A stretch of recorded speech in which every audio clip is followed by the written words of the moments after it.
We often take our starting point in the architectural situation where the show is going to take place. When Johan invited us to do an exhibition here, we realized that nobody had dealt with the space having been a church.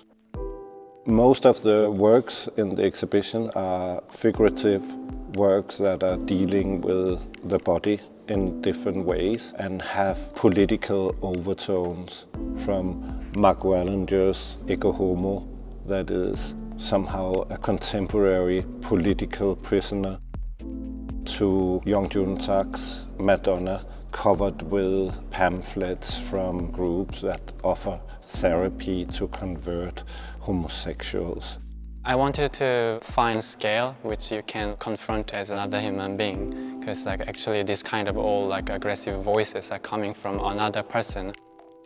In religious iconography, there's a lot of suffering, a lot of pain in many of the body depictions. There's also in the church a lot of shaming of the body, fear of the flesh and the desire. When the church was getting more conservative, there was a time where they get from sculpture to sculpture and just destroyed the genitals. What you see is not a broken part of an existing sculpture. I casted my own body and created this kind of broken parts. Several artists have been reworking the classic depicting of the body from the church and highlighted other identities that would be excluded or condemned by the church historically. Pietà sculpture, the woman in hijab, the white figure holding the black textile. Figure of Jesus, it's for me in this sculpture, it's soul of woman, the dialogue between two parts of the woman. Sticking the branch into the holes, into the stigmata of the dead Jesus, it gives you the idea of a resurrection.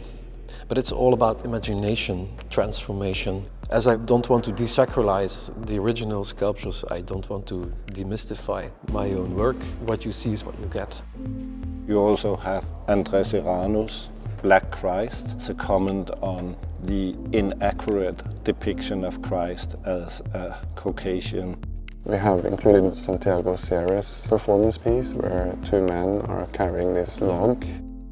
That's of course not a piece that's initially meant to have religious meaning, but in this context it could look a bit like someone carrying the end of a cross. We might not be religious, but we are still depending on Christian moral throughout our lawmaking and our politics. A lot of otherness was defined by the church. There's been a lot of talk in the last years about immigrants, about other cultures, about the others. You suddenly get reintroduced binary oppositions where it's about black and white, exclusion and fear and hatred to people who are different from you. We are reversing this and looking at ourselves and our own cultural and religious backgrounds as being the others.